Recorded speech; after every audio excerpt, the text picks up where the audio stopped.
Ooh, it is my favorite time of day. I love the early morning, and I just kind of wander around the gardens looking at the way it is and thinking about, okay, what am I going to do today?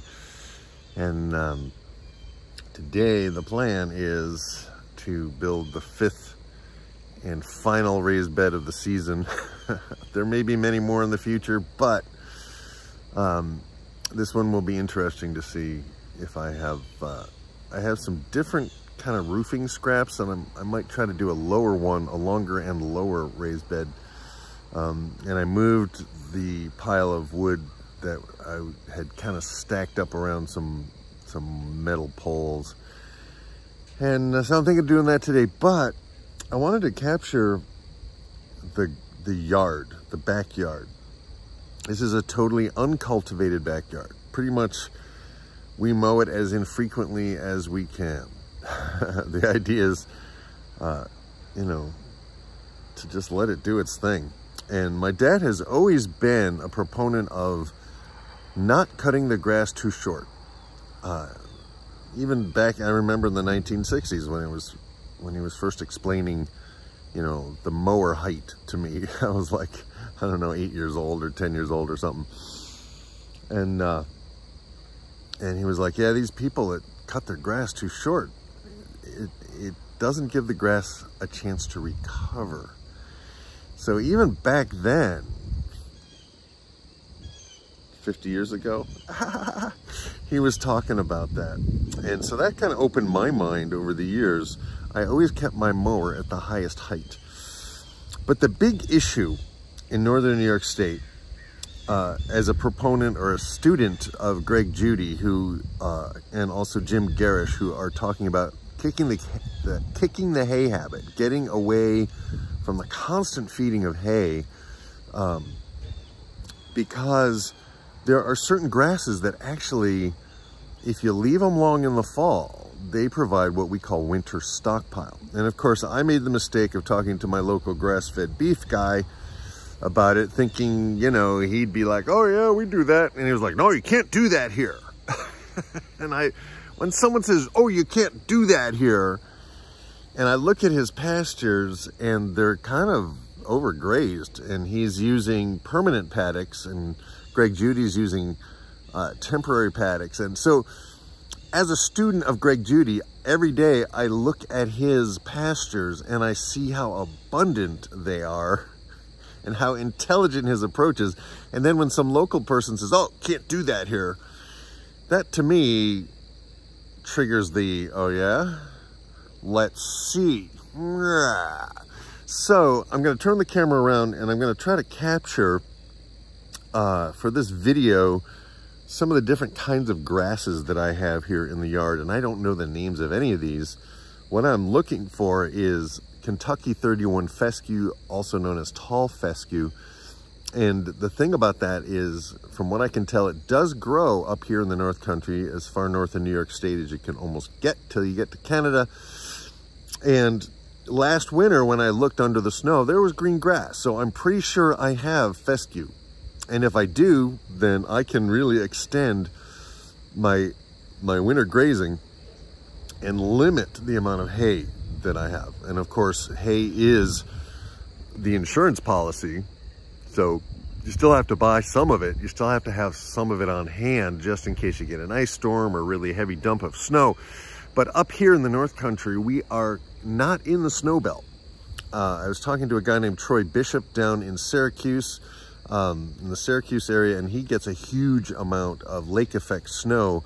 And, you know, animals are not going to dig through 2 feet of snow. So you gotta give them hay. But up here, we will get maybe 1 or 2 feet of snow at a time. We get snow a lot, but we don't get usually huge, deep piles of it, right? And it tends to melt or blow off. So the big thing up here is we get ice. We get ice storms. But this local farmer said, oh no, you can't do winter stockpile north of the New York State Thruway because it's too wet here, and it just, the grasses just rot under the snow. And I looked and I didn't see that. So this is my kind of gauge. It's September 4th, I think, today. So these are grasses that have recovered from the last time that I mowed, which was a couple of weeks ago. And we're going to look at the tips of the grasses, and we're going to see what we have here. Greg Judy does this in his pastures, and I love when he kind of looks down in and shows you what he's got. But there's diversity here. There's multiple different kinds. So I'm going to monitor it this winter, and I'm going to actually not cut it. I'm going to let it just grow this fall and see how long it gets, because this is my kind of little test lab. So with that, let's look at some grasses. All right, so just standing right here, we have this kind of grass, which I don't know if this is the fescue or not. It kind of looks like what is fescue. It's got kind of a nice line down in the middle. I'm practicing my squatting, which is, by the way, a good exercise as you get older. Other countries can squat. They just resting squat, but we can't in this country. So there's kind of a line. This is the classic grass that you would make a whistle with, you know, and blow between your fingers. So I think this might be fescue. I don't know, but you can see it's recovered because it has a tip. That's the Greg Judy lesson. We also have some burdock growing in the yard, and I actually let these grow a little bit, and then I harvest the leaves for compost because they're a deep mineral miner. I just don't want the burrs. And this, I think, is what Greg calls Korean Espediza, and the animals like this, but this is not a good winter forage. This does kind of melt. Then we have some nice big dandelions, which is kind of a bitter. And this looks like crabgrass over here. And again, I'm guessing, people. I'm not a grass expert. I'm trying to learn, and I like teaching what I'm learning. So that looks like crabgrass, and I don't know how crabgrass is in the winter. And then we have this kind of grass, which is much thinner. It's got a much thinner blade on it. It's very kind of delicate. And I don't know what that is. So that's kind of the majority. And then this is sorrel. This is actually edible by humans. It's got a lemony taste. I don't know what that is. And so the question is, you know, this grass here is about 1.5 feet, 2 feet long. And that is certainly something that if that, zoom in here, if that, let's zoom out. If that made it through the winter and we had fields of that, we could feed our animals. And sheep are actually pretty good at digging through the snow. So that's the backyard. And that's the septic tank is underneath there. So that's the backyard. And what's nice about where we live is we have no neighbors who are going to complain about us not mowing our lawn, you know. So anyway, that's it for the early fall grass report here at Healing Pastures and Apocalypse Gardens. My name is Mark Shepard. This is my journal, my adventure in taking the things that I've learned on YouTube and applying them in the real world and seeing if they work and seeing what I'm going to learn in the process and seeing if I can feed my family, well, feed myself, feed my family, feed my community, and possibly feed as many as 100 other people at some point in this long-term adventure journey thing. Boom, peace, thanks. Oh, we have some of this little tiny grass is going to seed. So at some point I'll know what all these grasses are. I tried the Plant Snap app, but grasses are tricky because they all look alike. Here's some grass. This is different. This has a nice And I've seen grasses called foxtails. That looks like a tail of a fox, but I'm gonna let some of these go to seed. And here's a nice stand of it here. Pull the camera back, see if that's helpful. Yeah, let's pull it in a little bit. See if I can get it to focus on that seed head. So that's a kind of grass.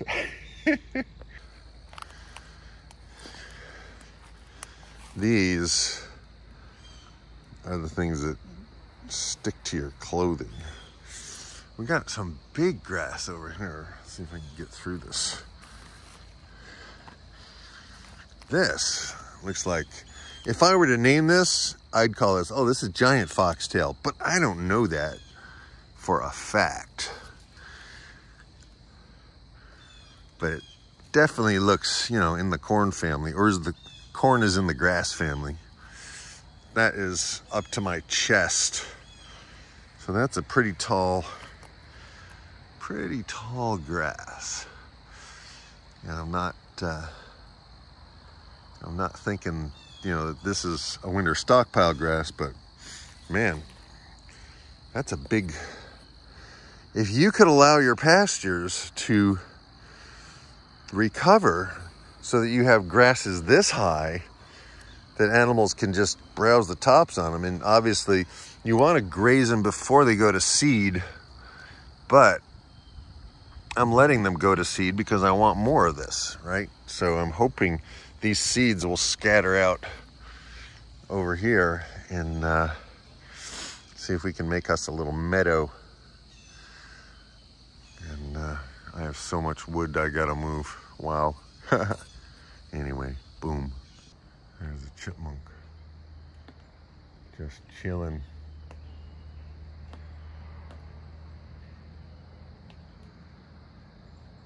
So this is where that ugly pile of wood was.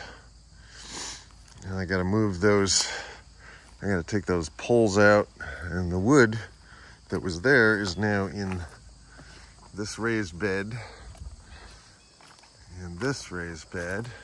And oh, we have a friend across the street.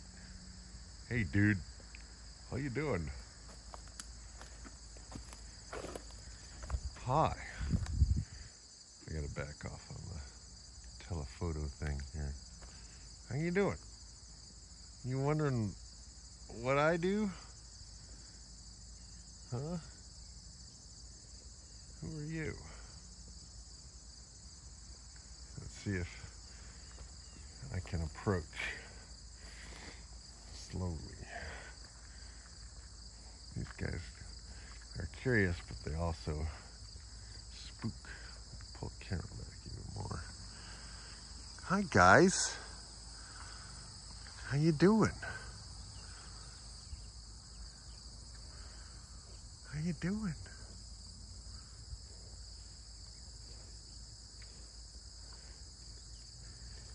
How are you, number 43? You got double ear tags.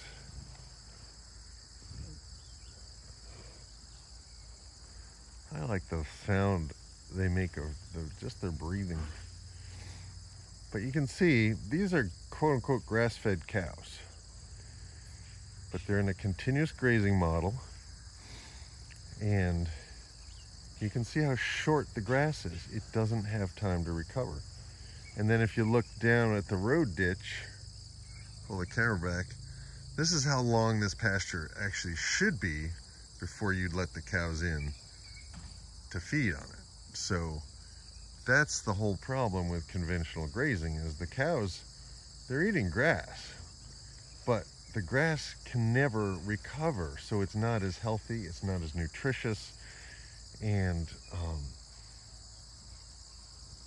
a lot of the stuff they don't like to eat starts to take over, like those blackberries behind the cows. So this is not the worst model in the world. The worst model is the stockyard, right? The feedlot.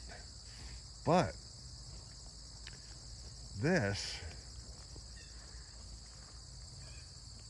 could be so much better. And if we did, you know, so what the conventional way of doing it is to have one pasture, continuous grazing. You put the animals in there, they're outside, they're happy supposedly, and they can walk around, they're not in a barn. That's good. But what if they were moved to this every day? So much more nutritious just over the fence, because the grass has tips. It has tips. So this is another place I'm going to check in the winter, look under the snow and see what's still green here. Oh, did I bore you guys? Did I bore you? I guess they're heading down to the stream, so I guess I'll go with them here.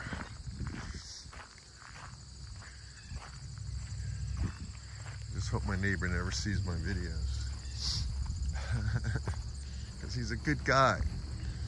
You know, the challenge in changing our agriculture is that the agriculture that's destroying the planet is being done by really good people. You know, people who have just been taught that this is the way to do it. But you can see there's, you know, we've had plenty of rain in the last couple of weeks. So there's been some recovery, but you can see the animals are not fenced out of the stream. And in the spring, they were up to their bellies in mud here. I would fence them out of the stream, but I'd still give them access to get a drink from the stream. That's what Greg Judy does, right? And I bet there's farmers that hate the name of Greg Judy. Well, Greg Judy said, but Greg knows what he's talking about. If you take his grazing course, if you watch his videos every day like I have, like, you realize this guy knows what he's talking about. And that's going to give us the edge. But here's the deal. This stream, zoom in on it here. The mud from this area in the stream flows under the road and to my property, and then empties out. There's my other neighbor. Good morning. Good morning. Beautiful day, huh? It's a gorgeous one. We've been lucky with days like this. Oh, I love September. Fall does not, the colors in fall, no, fall doesn't last long enough. Right, yeah, none of it lasts long enough. Perfect, yeah, exactly. It goes so fast. Yeah, so how are you guys doing? Good. Hanging in? Yeah, not too bad. I had some surgery, so Ouch. it slowed me down a little. Okay, yeah. Oh well. Well, good. Life goes on. I'm building raised beds like a maniac. Well, I wonder if that's what Yeah, you're doing. then I'm going to transplant the asparagus, which is in temporary raised beds, into those, so that for years to come, we'll have food no matter what crazy things happen. Yeah, I've had asparagus. I'm going to have to get some more. I had asparagus for years and years and years, and it's just petered out after a while. Yeah. But, I mean, I moved in 21 years ago. Wow, okay. And so, just until the last couple of years. So Yeah. I got to get Maple to come play with the boys. There you go, all right. Cool. So now, moments later, look at all the mud that is in that stream. And where's that mud going, right? And what is that mud? That mud is this guy's soil. Pull it way back. That's his soil. It's going here. It's going under the road. It's going into a pond on my other neighbor who just stopped to talk to me. There's a pond here. This is his property. There's kind of a pond through these bushes, and then it flows down along my property to the little river. And you can see in the little river where the pond comes out that a lot of silt is coming into the little river, right? That's soil, people. That is topsoil. That is our gold. That is what we need so we don't all perish.